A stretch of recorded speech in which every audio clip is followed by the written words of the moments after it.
ሰላም እንዴት ናችሁ? በቆንጆ ፊልም መተናል። ፊልሙ ላይክ በማድረግ ጀምሩ እያልን ቤተሰብ ያልሆናችሁ ሰብስክራይብ በማድረግ ቤተሰብ ሆኑ። ፊልሙ ሲጀምር ዚያ የምትባል ጠንካራ ሰራተኛ እናያለን።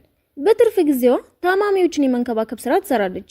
ለስራ ትልቅ የሀብታሞች ቤት እንደደረሰች ሉ የሚባል የባለቤቶቹ ልጅ ጋደም ብሎ ታገኘዋለች። ከዛ ዚያ እንደተለመደው ወደ ስራዋ በመግባት ጋውኗን ለብሳና ግልኮሷን ይዛ ወደ ሉ ትሄዳለች። አጠገቡ ደርሳ ልትነካው ስትሞክር ግን ሉ እንደ ጉድ ደንግጦ ከተኛበት ላይ ይነሳል። ዚያን አታስብ ፕሮፌሽናል ሰልጣኝ ነኝ ብላ ልታረጋጋው ብትሞክርም ሮጦ ያመልጣታል። በሌላ በኩል የሉ እናት ልጇ ካለበት አለርጂ እንደሚድን ተስፋ ታደርጋለች። ልጇን ከታመመ በኋላ ለአንዴም እንኳን ነቅታው አታውቅም ነበር። በዚህ መሃል ግን የሉ የግል ዶክተሩ ትመጣለች። የታማሚውን ችግር የማታውቀው ዚያ ደግሞ ናግድ የለህም ላግዝህ ነው እያለች እያሯሯጠችው ነው። ከዛ ሳያስበው ተወድቅበትና ትነካዋለች። በሚገርም ሁኔታ ግን ሰው ሲነካው የሚታመመው ሉ አለርጂው አልተነሳበትም ነበር። ወዲያው ደግሞ እናቱ ደንግጣ ስትይዘው መታመም ይጀምራል። ሉ ህመሙ የጀመረው ልጅ ሆኖ በገጠመው አደጋ ነበር። ዚያ በስልክ ማናጀሯን ስታዋራው በስህተት ሌላ ቤት መታ እንደሆነ ይገባታል። የሉ ዶክተር ለእናቱ ዚያ ስትነካው ምንም ስላልታመመ እሷን አናግራት ሉን ለመንከባከብ እንድትቀጥራት ትመክራታለች። እናቱም ሐሳቧን ወዳው ዚያንን ታናግራታለች። ከዛ ልጇን ከተንከባከበችላት እንደምትከፍላትና የየቀን ወጪዋንም ጭምር እንደምትሰጣት ትነግራታለች። በዛ ላይ ደግሞ ሁለቱም አንድ ትምህርት ቤት ነበር የሚማሩት። ሉ መጀመሪያም ቢልና እናቱ አስማምታቸው ርቀታቸውን የሚያሳይ ሰዓት ለሁለቱም ታደርግላቸዋለች። በቀጣይ ዚያ ሳላውቅ ላደረኩት ነገር ይቅርታ፣ እሱ ግን በንቀት ስራ ከለቀቅሽ ይቅርታ አደርግልሻለሁ፣ ግን ለዛሬ እድል ሰጥሻለሁ፣ መጀመሪያ የቀኑ ስራሽን ሊያው። በቀጣይ ወጣቱ አለቃዋና ዚያ ወደ ትምህርት ቤታቸው ይሄዳሉ። ክላስ ውስጥ ግን ከሉ አጠገብ ማንም ሰው ተቀምጦ ስለማያውቅ ዚያንን አጠገቡ ተቀምጣ ሲያዩት ይገረማሉ። ቼን የተባለው ጓደኛዋ ከክላስ ይዟት ይወጣና ለምን እንደሆነ ስጠይቃት ለእናቱ የሕክምና ክፍያ ለመክፈል የትርፍ ጊዜ ስራ እየሰራች እንደሆነ ትነግረዋለች። እሱም ተጠንቀቂ፣ ሰው ሲነካው ይቀየራል ይላታል።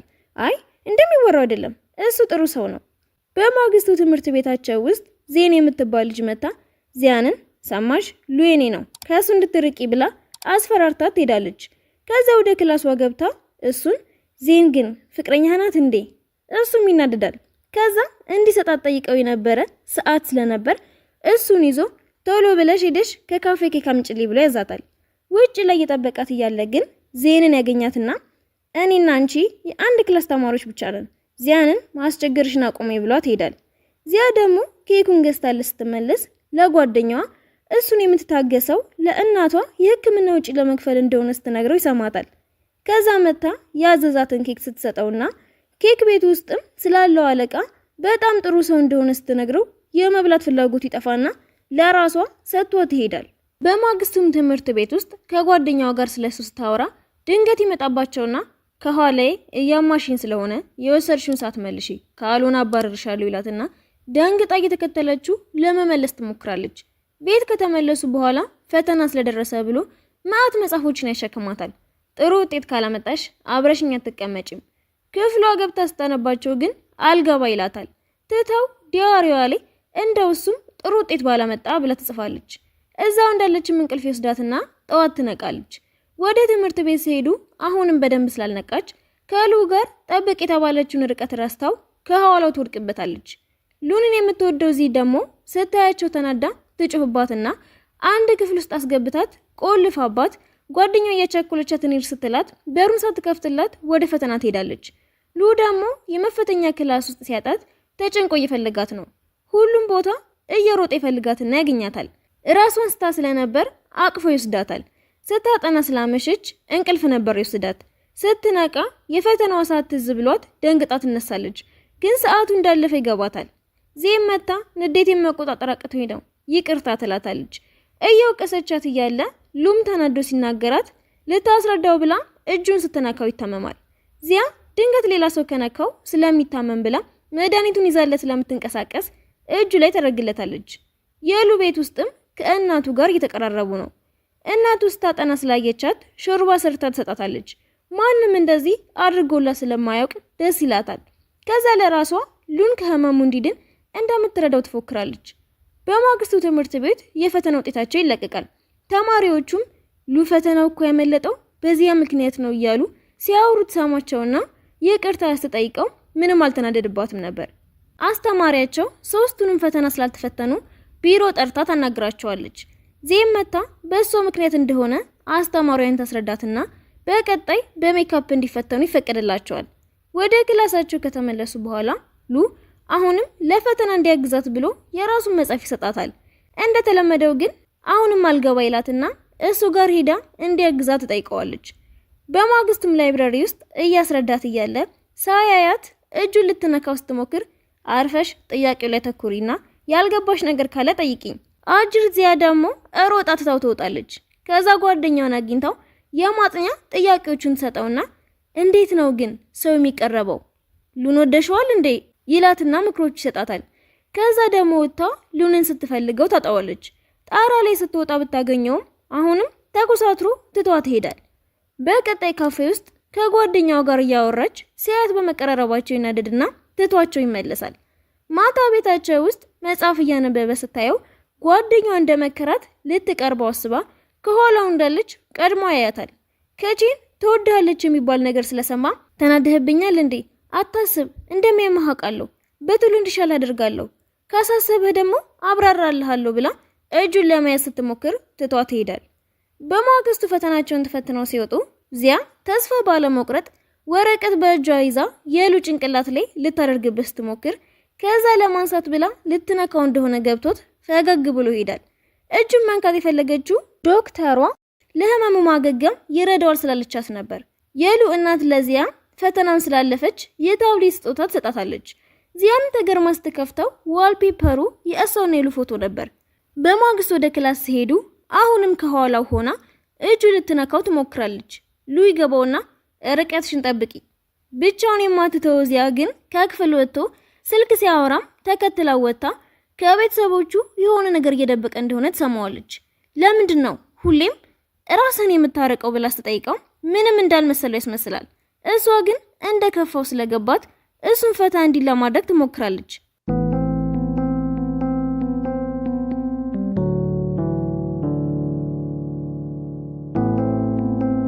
ክላስ ውስጥ ደግሞ የዚያ ጓደኛ ሳያስበው ታብሌቷን ይጥላውና አንስቶ ሲያየው የሁለቱ ፎቶ ዋልፔፐር ሆኖ ያየዋል።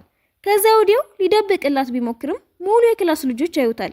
ትምህርት ቤታቸው ውስጥም ዚያ ከሉ ጋር እንደምትኖር ይወራል። ጓደኛዋ በሱ ምክንያት ፎቶው ስለታየ ይቅርታ ሲላት ችግር እንደሌለው ትነግረዋለች። ምክንያቱም እሷን ያስፈራት ሉ ሲያየው ምን እንደሚል ነበር። ሉ ደግሞ ወደ ክፍሉ ሲገባ የክላስ ተማሪዎች ከእሷ ጋር ስላለው ግንኙነት እያወሩ እንደሆነ ሰምቶ ከዚያ ጋር ምንም ግንኙነት ሊኖረን አይችልም፣ ከእሷ ጋር ልሆን አልችልም፣ ዜን ደግሞ ሆን ብላ ነው ፎቶአችሁን ዋልፔፐር ያደረገችው ብላ ስታቀሳስራት ሉ ስላልተከራከረላት እየሮጠች ወጥታ ትሄዳለች። ቢሆንም ግማታ ላይ ዋልፔፐሩን እስካሁን ስላልቀየርኩት ይቅርታ አድርግልኝ፣ አንቺ ለቤተሰቦቼ ነው የምትሰሪው፣ ስለዚህ የኔ ጉዳይ ውስጥ ጥልቅ አትበይ ብሎ ይናገራታል። በነጋታው ትምህርት ቤት ጓደኛዋን አግኝታው እያዋራት እያለ እሷ ስለሉ ነበር የምታስበው። ጓደኛዋም ቢሆን ስለሚወዳት ዜንን ነበር የሚያስበው። ታውቂያለሽ፣ ምንም ነገር ሲፈጠር ስለ ዜን ነው የማስበው፣ ለረጅም ጊዜ እወዳት ነበር ብሎ ሁሉንም ይነግራታል። ዚያ ብቻው እንደተቀመጠችም ዜን መታ ባገኘው አጋጣሚ ሁሉ ከሉ ጋር ሆናለሁ እያለቻት ታበሽቃታለች። በጸባቸው መሃል የዚያ እጅ ላይ ሻይ ስለተደፋና ሉም በቦታው ላይ ስለነበር እጇን ይዞ ወደ ክፍል ይወስዳታል። ለተጎዳውም እጇ መድኃኒት ያደርግላታል። ሳይታሰብ ለካ የክፍል ተማሪዎች እያዩቸው ስለነበር አፍረው ይቀመጣሉ። አሁን ላይ እሱ አላርጁ እንዲተው ብሎ በፈቃደኝነት እጇን ይዞ ለመቆየት ይስማማና ልክ ደቂቃው ሲያበቃ እጁን ሊያስለቅቃት ሲሞክር እሱ ላይ ትወድቅበታለች። እናቱም ማይታቸው ፈገግ ትላለች። ተያይዞ የሚቆይበትን ደቂቃም ከፍ ታደርገዋለች። በቀጣይ ቀን በሚኒ ሚዲያ በኩል ስታልፍ እዚህ መስራት ከሱ ጋር የበለጠ እንደሚያቀራርባት አስባ በሚኒ ሚዲያው በሚሰራው ድራማ ላይ ለመሳተፍ ለመወዳደር ታስብና ሉን ስታገኘው ለድራማው ሴት ተዋናይ እንድሆን መወዳደር ፈልጋለሁ፣ አብረን እንስራ። እሱ ግን ፈቃደኛ አልሆነላትም።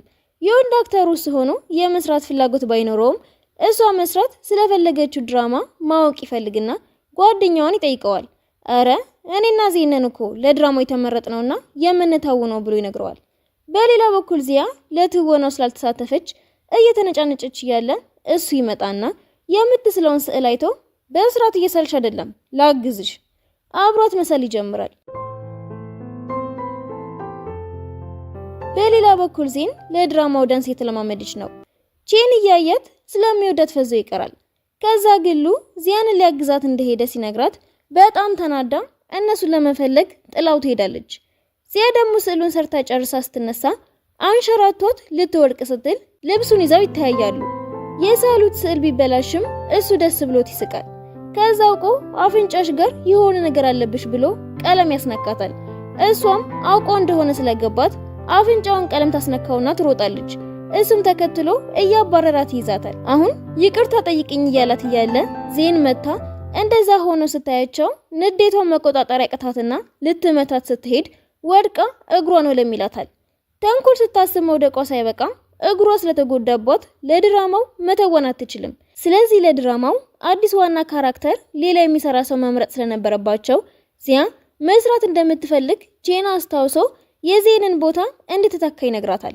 አብረውም ዳንሱን መለማመድ ስትጀምር ሉ ተቀራርበው ሲያያቸው የሚያነበው መጽሐፍ ላይ ትኩረት ማድረግ ይቅተዋል። ከክፍሉ ወጥቶ ሲሄድ ጭራሽ ተከትለው መታ ድራማው ላይ ልትሳተፍ በመሆኑ ደስ እንዳላት ትነግረውና የበለጠ ይናደዳል። እቤት ከገባ በኋላ የማጥኛ ክፍል ውስጥ ሆኖ ልትንከባከበው ስላልመጣች ወደ ውጪ ሲወጣ የውሃ ገንዳው አጠገብ ዳንሱን እየተለማመደች ስለነበር ከሩቅ ሆኖ ያያታል። ከዛ ስራውን መስራት እንዳለባት ሲያስታውሳት እየሮጠች ወደ እሱ ስትመጣ ዳንሱን በ10 ደቂቃ ውስጥ አለማመድሻለሁ እያለማመዳትም ርቀቱ ስላልተመቻት እግሩ ላይ ወጣ እየተለማመደች እያለ እናቱ ታያቸውና ለልጇ በጣም ደስ ብሏት ፎቶ ታነሳቸዋለች። በቀጣይ ቀን ጠዋት ዳንሱን ስላለማመድከኝ አመሰግናለሁ፣ ዝግጅቱን መተህ እንደምታይ ተስፋ አድርጋለሁ። እሱ ግን ፍላጎት አልነበረውም። እሷም ተስፋ ቆርጣ ትሄዳለች። ቢሆንም ግን የዝግጅቱ ቀን ላይ ቀደም ብሎ መጥቶ እንዳትለየው በማስክ ተሸፍኖ በጊዜ የመጣው እሱ ነበር። ከመድረኩ ጀርባ የድራማው ክፍል ተቀይሮ ስለነበር የዋና ተዋናዩ የቼን ልብስ ጠፍቶበት መጀመሪያ ዚያ ወደ መድረኩ ትሄዳለች። ሲንደሬላም እዛው ሆና ብዙ ጠብቃለች። ነገር ግን ልዑሉ አልመጣም። የክፍሉ ልጆች ስለሷ ሲያወሩባትና ሲቀልዱ ሉ መድረክ ላይ ለመውጣት ወስኖ ወደ መድረኩ ይሄዳል። ከዛ ግን ከጀርባው የነበረው መብራት የእውነት ለሲንደሬላ የመጣው ልዑል እንዲመስል አድርጎታል። እጃቸውን ተያይዘውም የሚያምር ዳንስ በሁሉም ፊት ይደንሳሉ። ታዲያ ዜን የተፈጠረውን ስለሰማች በቀጥታ ስትጠይቀው እኔን መንካት አትችይም ነበር ያላት። ያው ከነካቸው ያማዋል። ዜን በጣም ተናዳለች። ምክንያቱም ዚያ ብቻ ናት እሱን መንካት የምትችለው፣ እሷ አትችልም። ምስኪኑ አፍቃሪያችን ግን የተጎዳው እግሯን በፋሻ እየተቀለለላት ነው። በንዴት ሆና የምታወራውን እሱ በትዕግስት ይሰማታል። አንድ ሰው ስላልወደደሽ አትዘኚ፣ ብቁ ስላልሆንሽ አይደለም። ኬክ መጋገሪያው ቦታውም ሄዳ አንተ የምትወደው ሰው መልሶ ሳይወድህ ሲቀር ምንድነው የምታደርገው? ዝም ብዬ መለከታቸዋለሁ። ፊታቸው ላይ ያለውን እንቅስቃሴ አስተውላለሁ። ያንን ሰው መጉዳት እፈራለሁ። ስለዚህ የሚወዱትን ኬክ እየሰራው ሰጣቸዋለሁ ብሎ ይመልስላታል። እሷም በንግግሩ ተነክታለች። እንደሚወዳትም ታውቃለች፣ ግን ምላሽ አልሰጠችውም ነበር። በቀጣይ ቀን ጠዋት እነሉ ቁርስ እየበሉ እያለ እናቱ በዳንሳቸው እንደተዝናናች ስትነግራቸው እየቀለዱባት ስለነበረ ነው የረዳኋት ብሏቸው ተነስቶ ይሄዳል። እንደደበረው ዚያ ስለገባት እኔና እሱ እንደ አንድ ቡድን ጥሩ ስራን የሰራ ነው፣ በተጨማሪም ህመሙን መንከባከብ ፈልጋለሁ፣ ሌላ ተጨማሪ ነገር የለንም ብላ እሷም ተነስታ ትሄዳለች። እሱ በክፍል ውስጥ ሆኖ ዲያሪዋን በአጋጣሚ አግኝቶት እያነበበ የሳለችውንም ስዕል አይቶ ፈገግ እያለ ነው። አንድ ቀን መሄድ የምትፈልግበትን ቦታ የጻፈችውንም ያነባል። እሷ ደግሞ ለራሷ ስለሉ አብዝተሽ ማሰብሽን ታይ ትላለች። ከዛም ስልክ ተደውሎላት ስታነሳው ቼን የኬክ መጋገሪያ ቦታ መታ እንድታግዘው ይጠይቃትና ወደዛው ትሄዳለች። ለምንድን ነው ይህ ሁሉ ኬክ የተዘጋጀው ስትለው ፈገግ በማለቱ ዜን መታ እንደነበረ ትጠራጠራለች። አንተ ንገረኝ እንጂ ይሄ ነገር ምንድን ነው? ደብቀኸኝ ነው? ውጪ ላይ ደግሞ ሉ እንዳጋጣሚ ውስጥ ከቼን ጋር ስትቀላለድ አይቶ ስለቀና በማጉሎ መነጽር ያያቸዋል። ወደ ውስጥ የሚገባና ዲያሪዋን እያሳያት ካፕኬክ ስሪልኝና ዲያሪሽን ሰጥሻለሁ። የእናቱ ረዳት ከውጪ ሆኖ እያንዳንዱ ነገር እያየ ለእናትየው ሲነግራት በቃ ልጄ የሚወዳትን ልጅ አገኘ፣ ለዛ ነው የሚከተላት። ዚያ ኬኩን ሰርታለት እየፈለገችው ስታጣው ከኋላዋ መጥቶ ዞር ስትል ይጋጫሉ። የልቡ ምት ይሰማት ነበር። ዲያሪሽን ስላነበብኩት ይቅርታ፣ መሄድ ወደምትፈልጊበት ቦታ ወስድሻለሁ። ዲያሪው ላይ ወደ ጻፈችው ቦታም ሊወስዳት ነው። እሷን ለመቅረብ ሰበብ ፈልጎም ይመስላል። ግን ድንገት ብዙ ኬክ ስለበላች ሆዷን ያማትና እንድታርፍ ብሎ ወደ ሆቴል ይወስዳታል። አንድ ክፍል ብቻ ነው ያለው። ሶፋ ላይ ተኛለሁ ብላም ግንባሯ ላይም በረዶ ያደርግላታል። ስላሰበላት ልቧን በፍጥነት ነበር የሚመታው። ሌሊት ላይ ሶፋዋ ልመች ብሏት አስሬ ስትነሳ እንዳትረብሸው ብሎ እዚህ መተሽ ተኚ፣ እሺ አልረብሽህም። ተጠቅልላ ብትተኛም በእንቅልፍ ልቧ ትነሳለች። ጭራሽ አላስተኛ ብላ ስትበጠብጠው ይነጋል። ትንሽዬ ልጅ ልትረዳው ስትመጣ በህልሙ እያየ ነበር። በጠዋትም ስለረበሸችው ይቅርታ ትለዋለች። ከዛም ወጥተው የባህሩ ዳርቻ ላይ በመሄድ የሚቆዩበትን አስተካክለው ዞር ዞር ሲሉ እየቀለደችበት እያባረራት ይጫወታሉ።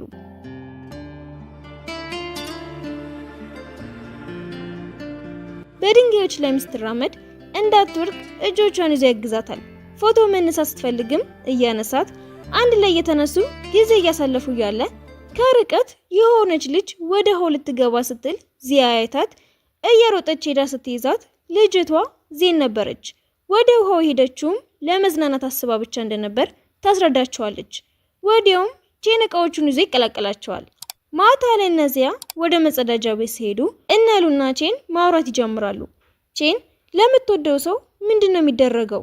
ሉ ደግሞ ባክህ እኔ ዚያን ወዳታለሁ ብሎ ሲያወራ የሆነ ሰው ስትወድ ግን መንከባከብ አለብህ እያለው ይወያያሉ። ዜን የቼን ደግነት ቢታያትም የምትወደው ሁሉን በአንዴ ለመርሳትና ወደ ቼን ለመሄድ ለሷ ቀላል አይደለም። በነጋታው ሌላ የመዝናኛ ቦታ ለመሄድ ምርጫ ሲመርጡ ሉ የመረጠው ዚያ መሄድ ወደምትፈልግበት ቦታ ነበርና ወደ ፓርክ ሄደው ይዝናናሉ። በዚህ መሃል ግን የሉ አለርጂ ትቶታል።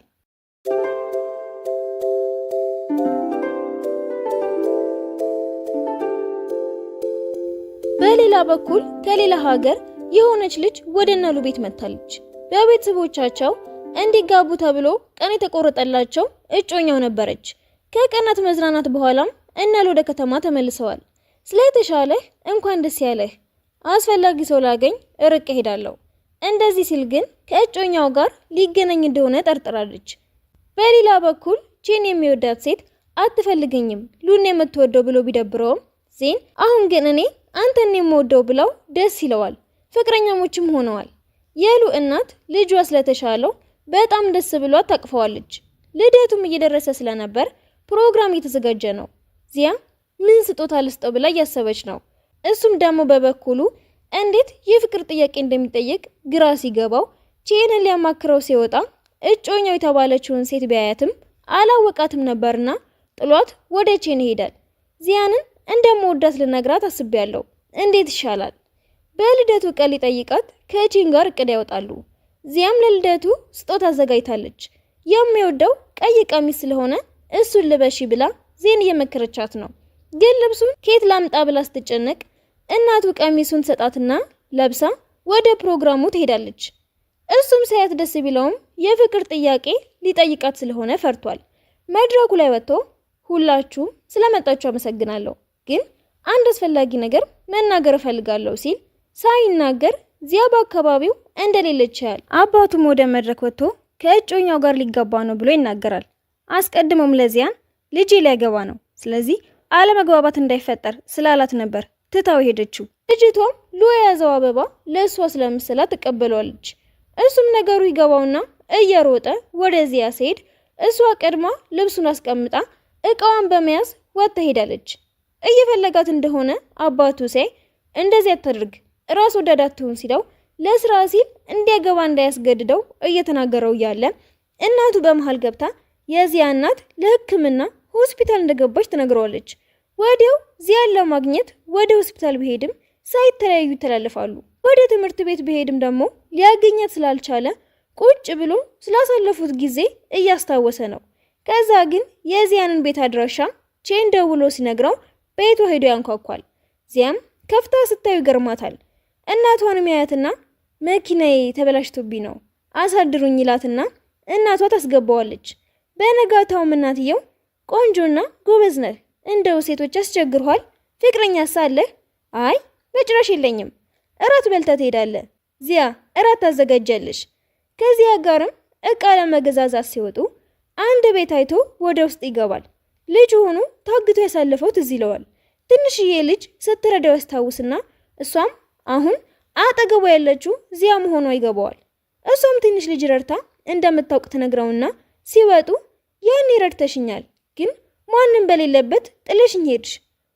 ውሃ ጠማህ ብዬ ላመጣ ሄጄ ነበር፣ ስመለስ ግን የለህም። አባቴ ነበር የወሰደኝ። ትንሽዬ ልጅ ናት የረዳችኝ ስል ማንም አያምነኝም ነበር። ከእናትየው ጋርም ሲያወሩ ያኔ በጊዜው ያገተችው ሴት ጓደኛው እንደነበረችና የአባቱ ፋብሪካ እየሰሩ ደሞዝ መከልከላቸውንም ከዛም ፋብሪካው መዘጋቱንም ትነግረዋለች። ይህንን ስራ የሰሩት ግን የእጮኛው ቤተሰቦች እንደሆኑም ይረዳል። በሌላ በኩል የሉ እጮኛ በተቀመጠችበት እናቱ ፎቶ ላሳይሽ ትላትና መጀመሪያ የሉን የብቻውን ፎቶ ካሳየቻት በኋላ ከዚያ ጋር የተነሱትን ፎቶ እንዳለ ያሳየቻት ልጄ ዚያንን ብቻ ነው የሚቀርባት። ወዲያው ሉ ሲመጣ እጮኛው በቅርቡ ቀለበት እናስራለን። ቀለበት ብሎ ነገር የለም ተሰርዟል። አብሬት የምኖረውን እኔ ራሴው ነኝ የምመርጠው።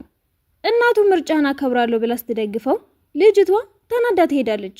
አባቱ ደግሞ እሷን ማግባት አለብህ ብሎ ሲናገረው ታግቶ የነበረበት ጊዜ አግባብ ያልሆነ ነገር ሲሰሩ እንደነበረ ሲያስረዳው ማስረጃ ካመጣህ ሰርጉን እሰርዘዋለሁ ብሎ ይስማማሉ። ከዚያ ጋር ሆኖ ማስረጃ ያሰባስብና ማስረጃዎቹን ዚያ ይዛ ስትሄድ እጮኛው ፊት ለፊቷ መታ ስታዋራት ሉም ይመጣና እኔ ከሷ በምን ተለይቼ ነው እሷን የመረጥከው? እንደዚህ አትሁኚ። ምንም ያህል ሰው ፊቴ ቢሰለፍ እኔ የምመርጠው እሷን ብቻ ነው። ለአባቱም ማስረጃውን እየሰጠው የእጮኛው ቤተሰቦች የሰራተኞችን ደሞዝ ይወስዱ ስለነበረ ስራዋን ያጣችዋም ሴት አይምሮ አንስታ እኔን አገተችኝ፣ ከዛም የአይምሮ ሆስፒታል ከገባች በኋላ ጠፍታለች ብሎ ያስረዳዋል። ያኔ ታግቼ ያስመለጠችኝና የረዳችኝም ሴት ዚያ ነበረች ሲለው አባቱ ሁሉንም ነገር ሰምቶ ሰርጉን በመሰረዝ ብቻ ሳይሆን ለፍርድ ለማቅረብም ይወስናል። ዚያንንም ይቅርታ አስጠይቃት እኔን ይቅርታ ትጠይቅ፣ ደሞዝ ተከልክለው ቤተሰብ ለማስተዳደር ሲሰቃዩ የነበሩትን ሰራተኞችን ጠይቅ ትለዋለች። በዛ ጊዜ ለተጎዱት ቤተሰቦች ካሳ አደርጋለሁ። እናቱም ልጇን ለሁለተኛ ጊዜ ስለረዳችሁ ዚያንን አመስግናት ልትሄድ ስትል እሱ ያስቆማትና አሞኛል እዚህ ቆይ ይላታል። ውጭ ላይ አንድ ላይ ተቀምጠው ያወራሉ። ከዛ ጊዜ በኋላ ዚያንን ይንከባከቧታል። ከእናቱ ጋርም ስለምትቀራረብ ሉ ከአባቱ ጋር ቁጭ ብሎ ሁለታችንንም ተውን አይደል? ይኸው ሚስቴ ዚያንን ስታገኝ ችላለችኝ። አረ ዚያንም ለኔ ጊዜ የላትም ባክህ እየተባባሉ ይወያያሉ። ከዛ ሉ እናቱን አባዬ አመመው መሰል ብሎ ወደ ባሏ ስትሄድ ከዚያ ጋር ብቻቸውን ይሆናሉ። አባት ምን ሆነ? ከአንቺ ጋር ስለምትውል ችላ ብላው ነው። ለእናት ያለው ፍቅር ነው ያመመው። ቤተሰብህን ላለማሳፈር ብዙ መማር አለብኝ። አትጨናነቂ፣ ጥሩ ሰው ነሽ። በዛ ሰዓት እጮኛው ለመሰናበት መታ ዚያንንም ይቅርታ ጠይቃት የደስታ ህይወት ተመኝታላቸው ትሄዳለች። የባህር ዳርቻ ላይ ከዜን ጋር ተቀምጣ ያለ ዜን ከቺን ጋር ልትጋባ እንደሆነ ስትነግራት እረ የኔውማ እንደሚወደኝ እንኳን መች በስነ ስርዓት ነገረኝ ስትል ምልክቶችን አሳየዋ ትላታለች። ከዛ በኋላ ሉንን ስታገኘው እንዲገባው ብላ የዜንን የሙሽራ ቀሚስ ታሳየዋለች። ዜንን ብትሆን የሙሽራ ቀሚሱን እያሳየችው አንድ ላይ ባሉ በሚዋደዱ ሰዎች መሃል ሰርግና ጋብቻ አስፈላጊ ነው ብትለውም ሊገባው ስላልቻለ ዚያን ተናዳ ጥላው ስትሄድ ዜንም ስትከተላት ቼን በሉ ተገርሞ ጥሎ ትሄዳል። ወደ ቤት ስትመለስ ግን ተዘጋጅቶ ሰርፕራይዝ ያደርጋታል።